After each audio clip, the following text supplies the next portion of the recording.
بار کو یہاں سے کامیاب کر کے بہار کے اسمبلی میں بھیجائیے تاکہ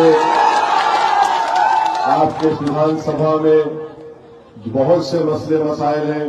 ایک فہرست ہے کاموں کی جو مجھے بتایا گیا کہ یہاں پر منڈی کی ضرورت ہے, یہاں پر انناس اور کیلے کی پیداوار ہوتی ہے اور ان کو ان کی قیمت نہیں ملتی ہے اور دلال اس سے فائدہ اٹھا لیتے ہیں.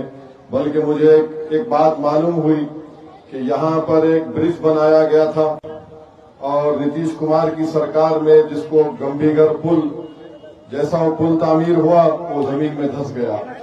ہاں, تو اب یہ بہت سے تکالیف ہے. اسکول کی بلڈنگ نہیں ہے, روڈ برابر نہیں ہے, ڈالیگاؤں پنچایت مکھیالے سے اس کا کوئی جڑا ہوا راستہ نہیں ہے.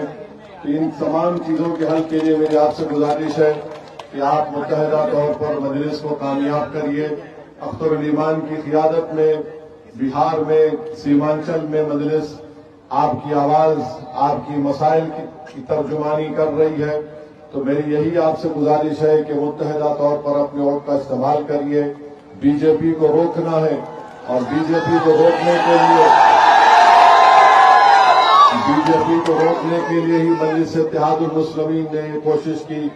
مگر اگر ہماری اس کوشش کو کوئی کمزوری سمجھتا ہے کہ ہم نے خط لکھ کر ان سے گٹھ میں الائنس کی یا اتحاد کی بات کی, ہم کمزوری کی بنیاد پر نہیں لکھے بلکہ طاقت کی بنیاد پر خط لکھ کر دیے.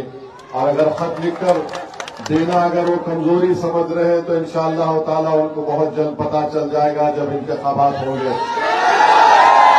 میرے عزیز دوستوں اور بزرگوں, جب سے دیش میں بی جے پی کی سرکار بنی ہے نریندر مودی نے کوئی کسر نہیں چھوڑی.